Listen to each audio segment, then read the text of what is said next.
Mitchell Stark திருப்பி அவர் வந்து ஒரு பெரிய பெர்ஃபார்மர் அப்படிங்கிறத வந்து இந்த பங்களாதேஷோட செகண்ட் டெஸ்ட்டில் வந்து நிரூபிச்சிருக்காங்க. ப்ளஸ் வந்து சிங்கிள் ஹேண்டடாக வந்து அவரோட டீம் வந்து ஜெயிக்க வச்சுட்டு போயிட்டாங்க. ஃபர்ஸ்ட் டெஸ்ட்டில் வந்து பங்களாதேஷ் வந்து இவங்களுக்கு அதிர்ச்சி கொடுத்தாங்க.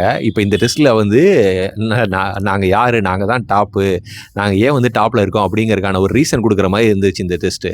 ஏன்னா அவங்கள வந்து ரொம்ப ஈஸியாக வந்து 64-95 சொல்லிட்டு ரொம்ப கம்மியான ரன்னில் சுருட்டிட்டாங்க. ஒரு இன்னிங்ஸ் அண்ட் 51 ரன்ஸில் வந்து ஆஸ்திரேலியா வந்து ஜெயிச்சிருக்காங்க. ஆஸ்திரேலியா ஏன் டாப் டீம் அப்படிங்கிறதுக்கான ரீசன் வந்து இந்த இதில் வந்து தெரியும். ஏன் அப்படின்னா ஹேசல்வுட்டு, கமின்ஸு, லியானு அவங்களும் சேர்ந்து வந்து இவருக்கு வந்து மிச்சல் ஸ்டார்க்கு ஹெல்ப் பண்ணி டோட்டலாக வந்து இவங்களே வந்து முடிச்சிட்டாங்க.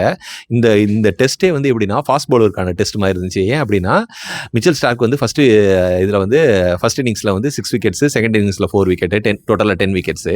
பங்களாதேஷில் வந்து சொரிஃபுல் இஸ்லாம் 7 விக்கெட்டு. ஏன் அப்படின்னா பங்களாதேஷ் டீம் வந்து ஆஸ்திரேலியாவில் போயிட்டு ஆஸ்திரேலியா அடித்து ஜெயிக்கிறதே பெரிய விஷயம். இன்னொன்று செகண்ட் டெஸ்ட்லேயே வந்து அவங்க வந்து சொரிஃபுல் இஸ்லாம் வந்து 7 விக்கெட் அவங்களோட விக்கெட்டை வந்து எடுத்தார். அப்போ பாருங்கள் எவ்வளோ தூரம் ஃபைட் பேக் பண்ணியிருக்காங்க அப்படின்னு.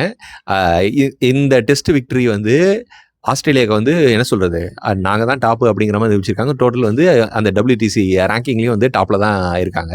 இதை பற்றி நீங்கள் என்ன நினைக்கிறீங்க அப்படிங்கிறது கமெண்ட்ஸை சொல்லுங்கள். இன்னொன்று WTC ஃபைனலுக்கு யார் வருவாங்க அப்படின்னு நீங்கள் வந்து ஜட்ஜ்மெண்ட் பண்ணுறீங்க இப்போ இருக்க பாயிண்ட்ஸ் வச்சு அப்படிங்கிறது சொல்லுங்கள் கைஸ். தேங்க்யூ.